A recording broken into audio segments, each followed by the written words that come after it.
Hello everyone, welcome to career wisdom. তোমাদের সঙ্গে রয়েছি আমি সুব্রত। বন্ধুরা, গুরুত্বপূর্ণ একটা ভিডিও নিয়ে চলে এলাম। ডাব্লিউবিপি কনস্টেবল এক্সামে অর্থাৎ পশ্চিমবঙ্গ পুলিশের কনস্টেবল নিয়োগ পরীক্ষায় প্রশ্ন ফাঁস চক্রে তদন্তে এবার এক চাঞ্চল্যকর তথ্য উঠে আসলো তদন্তকারীদের হাতে। গত 30 নভেম্বর 2025 তারিখে ছিল পশ্চিমবঙ্গ পুলিশের কনস্টেবল লেডি কনস্টেবল নিয়োগের পরীক্ষা। গোটা রাজ্য জুড়ে সেই পরীক্ষা ছিল এবং যেখানে একাধিক জেলা থেকে প্রশ্ন ফাঁস চক্রের হদিশ মিলছে। এরই মধ্যে চাঞ্চল্যকর তথ্য উঠে আসছে, এটিএম কার্ডের মতো দেখতে অত্যাধুনিক প্রযুক্তির মোবাইল ফোন ব্যবহার করছে জালিয়াতরা।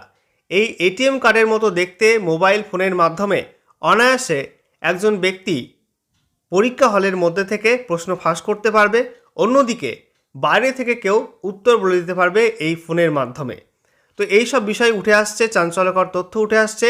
আজকের ভিডিওতে সে বিষয়ে বিস্তারিত আলোচনা করব যে কোন কোন জেলা থেকে এমন ঘটনা উঠে আসছে এবং তদন্তকারীরা কি জানাচ্ছে, সমস্ত কিছুই পরপর আপনাদেরকে জানাবো এই ভিডিওটির মাধ্যমে। তো ভিডিওটি ভালো লাগলে অবশ্যই লাইক এবং শেয়ার করে দেবে। সেই সঙ্গে নতুন দর্শক হয়ে থাকলে লেটেস্ট ভিডিওর আপডেট সর্বপ্রথমে পাওয়ার জন্য চ্যানেলটিকে সাবস্ক্রাইব করে নিয়ে পাশে থাকা বেল আইকনে ক্লিক করে অল নোটিফিকেশন অপশানটিকে অন করে রাখবে। লেটেস্ট আপডেট তোমরা সবার প্রথমে পেয়ে যাবে। তো বন্ধুরা, এই মুহূর্তে তোমরা দেখতে পাচ্ছ গুরুত্বপূর্ণ একটা আর্টিকেল, যেটা আজকের বর্তমান পত্রিকায় প্রকাশিত হয়েছে। আজকে 2 ডিসেম্বর 2025 তারিখের বর্তমান পত্রিকায় এটা পাবলিশ হয়েছে। বলা হচ্ছে, এটিএম কার্ডে ফোনের সিম, পরীক্ষা জালিয়াতি নয়া অস্ত্র, কনস্টেবল নিয়োগে প্রশ্ন ফাঁসের চক্র তদন্তে চাঞ্চল্যকর তথ্য। আমরা দেখে নেব বিস্তারিত আপডেটে কি বলা হয়েছে।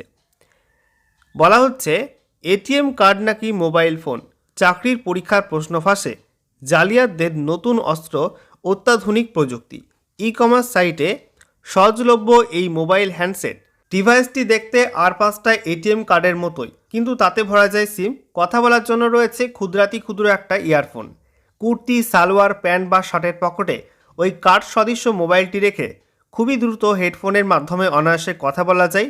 হলের বাইরে থেকে প্রশ্ন ফাঁস কিংবা পরীক্ষার্থীকে সাহায্য সবই করা যাচ্ছে সেটির মাধ্যমে। রাজ্য পুলিশের কনস্টেবল নিয়োগে জালিয়াতদের নতুন মোডাস অপারেন্ডি ভাবাচ্ছে তদন্তকারীদের। রবিবার ছিল রাজ্য পুলিশের কনস্টেবল নিয়োগের লিখিত পরীক্ষা। পরীক্ষা চলাকালীনই বীরভূম ও নদিয়ার 3টি সেন্টার থেকে অত্যাধুনিক মোবাইল সহ 3 পরীক্ষার্থীকে গ্রেপ্তার করা হয়। ধৃতদের মধ্যে 2 জন মহিলা। পুলিশ জানিয়েছে, ধৃতদের কাছ থেকে উদ্ধার হওয়া 3টি এটিএম কার্ড মোবাইলের মধ্যে 2টিতে রয়েছে শুধু ইনকামিংয়ের সুবিধা, কিন্তু বীরভূম জেলা স্কুলের সেন্টারে মহিলা পরীক্ষার্থী ইনকামিং ও আউটগোয়িং উভয় পরিষেবাযুক্ত ডিভাইস ব্যবহার করছিল। সংশ্লিষ্ট পরীক্ষা কেন্দ্রের এক পরিদর্শক সেটি উদ্ধার করেন। পরীক্ষা করে দেখা যায় তাতে সিম কার্ড ভরা। পরীক্ষার্থীর কানের ভেতর ঢোকানো রয়েছে অতি ক্ষুদ্র ইয়ারফোন। ওই জেলারই দুবরাজপুরের সেন্টারে প্রবেশের সময় অপর এক মহিলা পরীক্ষার্থীর কাছ থেকেও মেলে এটিএম কার্ড মোবাইল। তাতে শুধু ইনকামিং কল আসার ব্যবস্থা ছিল। নদিয়ার তেহট্টে সেন্টারেও একই কায়দায় জালিয়াতির সময় ধরা পড়ে এক পুরুষ পরীক্ষার্থী। তার কাছেও মেলে ইনকামিং কলের সুবিধা থাকা একটি কার্ড মোবাইল। ধৃতদের জেরা করে তদন্তকারীরা জেনেছেন, প্রতিযোগিতামূলক পরীক্ষায় প্রশিক্ষণ দেওয়ার জন্য সোশ্যাল নেটওয়ার্কিং সাইটে বিভিন্ন বিজ্ঞাপন দেওয়া হয়। হলে বসে কেউ উত্তর জানতে চান কি না, এমনই টোপ দেওয়া হয় সেই পরীক্ষার্থীদের। আগ্রহ দেখালে জানানো হয় বাড়তি টাকায় উত্তর সরবরাহের ব্যবস্থা করা হবে। জালিয়াত চক্রের লোকজনই পরামর্শ দেয় ই কমার্স সাইট থেকে এমন এটিএম কার্ড সদৃশ মোবাইল কিনতে।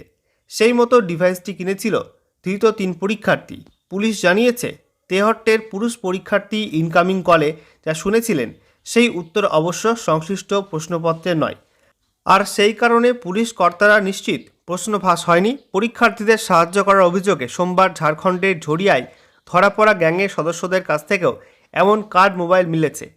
প্রশাসনিক সূত্রে জানানো হয়েছে, এহেন মোবাইল কার্ড ব্যবহার করে ধরা পড়লে সংশ্লিষ্ট ব্যক্তি ন্যূনতম 3 বছরের জন্য পুলিশের কোনো পরীক্ষায় বসতে পারবে না।